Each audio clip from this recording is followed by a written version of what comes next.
I will continue reading Alice's Adventures in Wonderland by Lewis Carroll.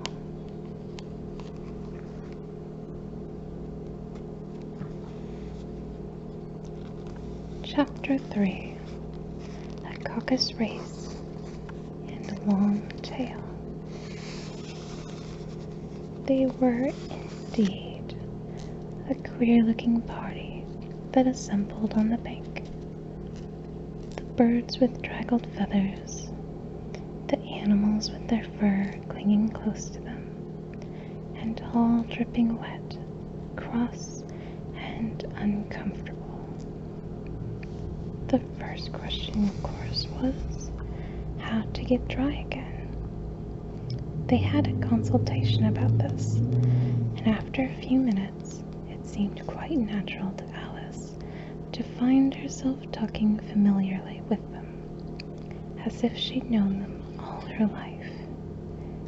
Indeed, she had quite a long argument with the Lorry, who at last turned sulky and would only say, "I'm older than you and must know better." And this Alice would not allow. Without knowing how old it was, and as the Lorry positively refused to tell its age, there was no more to be said.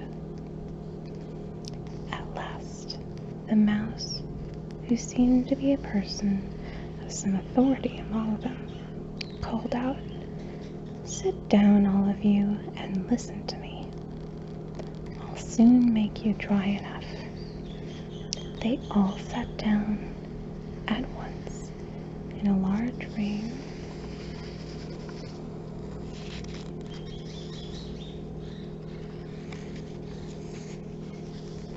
with the mouse in the middle.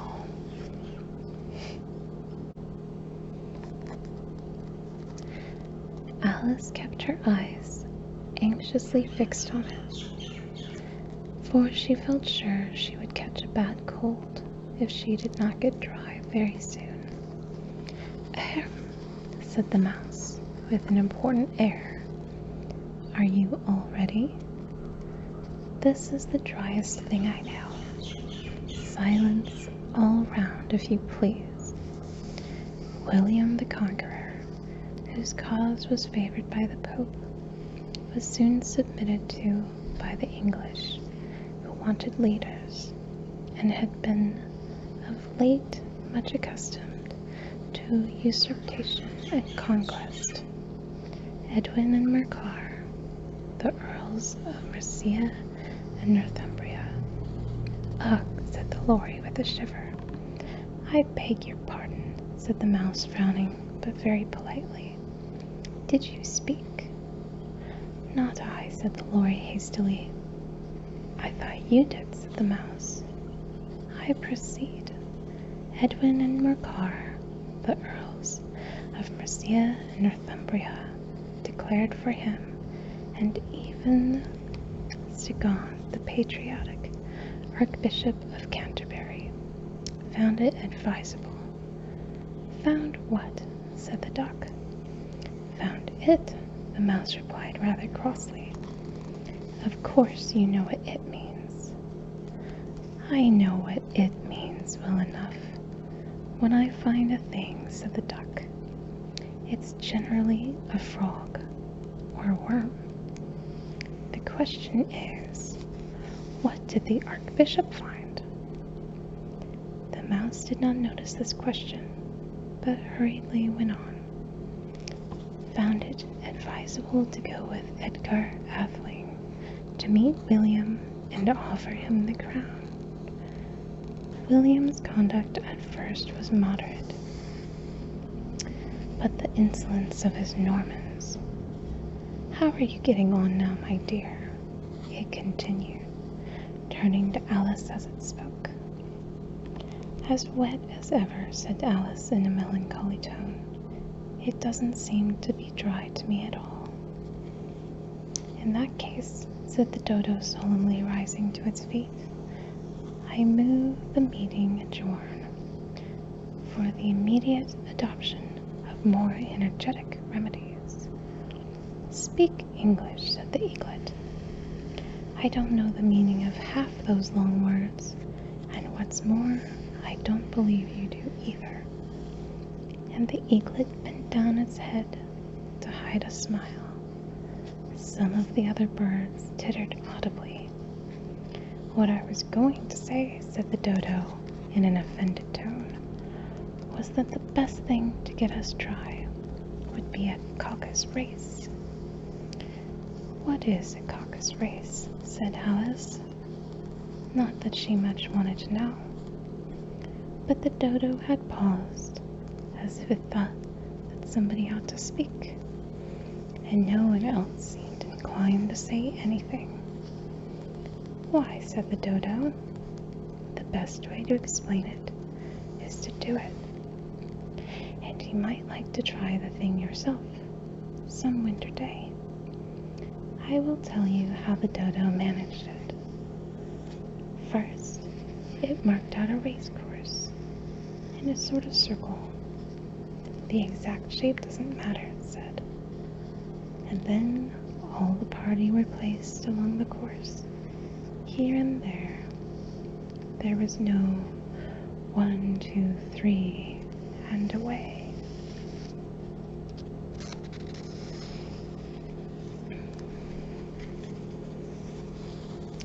But they began running when they liked, and left off when they liked, so that it was not easy to know when the race was over. However, when they had been running half an hour or so, and were quite dry again, the dodo suddenly called out, "The race is over," and they crowded round it, panting and asking, "But who has won?" This question the dodo could not answer without a great deal of thought, and it stood for a long time with one finger pressed upon its forehead, the position in which you usually see Shakespeare in the pictures of him, while the rest waited in silence. At last, the dodo said, "Everybody has won, and all must have prizes." "But who is to give you the prizes?" quite a chorus of voices asked. "Why, she, of course," said the dodo, pointing to Alice with one finger. And the whole party at once crowded round her, calling out in a confused way, "Prizes, prizes." Alice had no idea what to do, and in despair, she put her hand in her pocket and pulled out a box of comfits. Luckily, the salt water had not got into it, and handed them round as prizes. There was exactly one apiece, all round. "But she must have a prize herself, you know," said the mouse. "Of course," the dodo replied very gravely. "What else have you got in your pocket?" it went on, turning to Alice. "Only a thimble," said Alice sadly. "Hand it over here," said the dodo.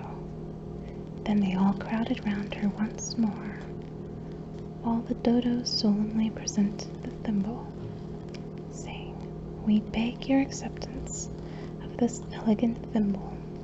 And when it had finished this short speech, they all cheered. Alice thought the whole thing very absurd, but they all looked so grave that she did not dare to laugh, and as she could not think of anything to say, she simply bowed and took the thimble, looking as solemn as she could. The next thing was to eat the comfits. This caused some noise and confusion, as the large birds complained that they could not taste theirs, and the small ones choked and had to be patted on the back. However, it was over at last, and they sat down again in a ring and begged the mouse to tell them something more. "You promised to tell me your history, you know," said Alice, "and why it is you hate C and D," she added in a whisper, half afraid that it would be offended again. "Mine is a long, sad tale," said the mouse, turning to Alice and sighing. "It is a long tale, certainly," said Alice, looking down with wonder at the mouse's tail. "But why do you call it sad?" And she kept puzzling about it while the mouse was speaking, so that her idea of the tale was something like this.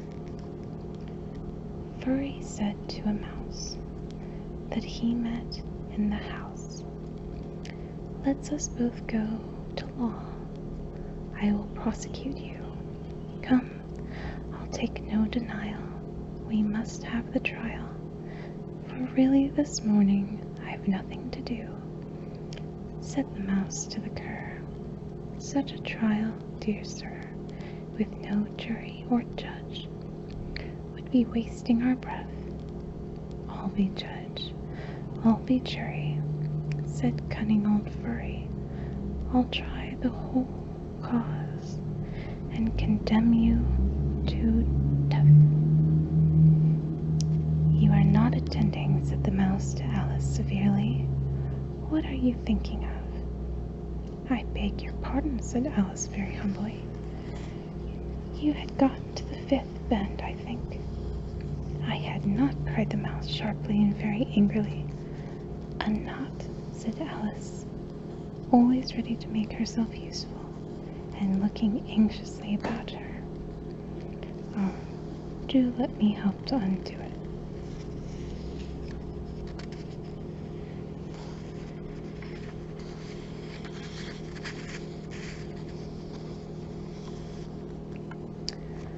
"I shall do nothing of the sort," said the mouse, getting up and walking away. "You insult me by talking such nonsense." "I didn't mean it," pleaded poor Alice. "But you're so easily offended, you know." The mouse only growled in reply. "Please come back and finish your story," Alice called after it, and the others all joined in chorus. "Yes, please do." But the mouse only shook its head impatiently and walked a little quicker. "What a pity it wouldn't stay," sighed the Lory, as soon as it was quite out of sight, and an old crab took the opportunity of saying to her daughter, "Ah, my dear, let this be a lesson to you never to lose your temper." "Hold your tongue, Ma," said the young crab, a little snappishly. "You are enough to try the patience of an oyster." "I wish I had our Dina here. I know I do," said Alice aloud, addressing nobody in particular. "She'd soon fetch it back." "And who is Dina, if I might venture to ask the question?" said the Lory. Alice replied eagerly, for she was always ready to talk about her pet Dina's our cat, and she's such a capital one for catching mice, you can't think. And oh, I wish you could see her after the birds. Why, she'll eat a little bird as soon as... Look at it.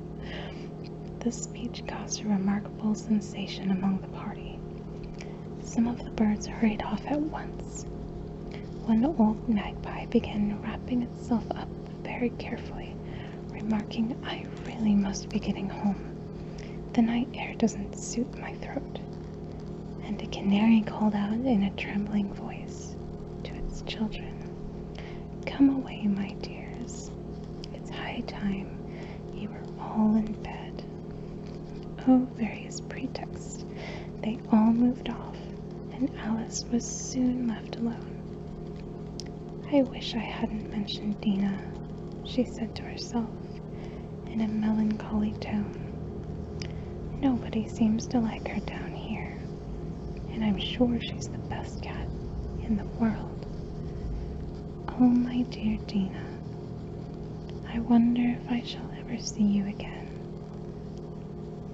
And poor Alice began to cry, for she felt very lonely and low-spirited. In a little while, however, she again heard a little pattering of footsteps in the distance, and she looked up eagerly, half hoping that the mouse had changed its mind and was coming back to finish his story.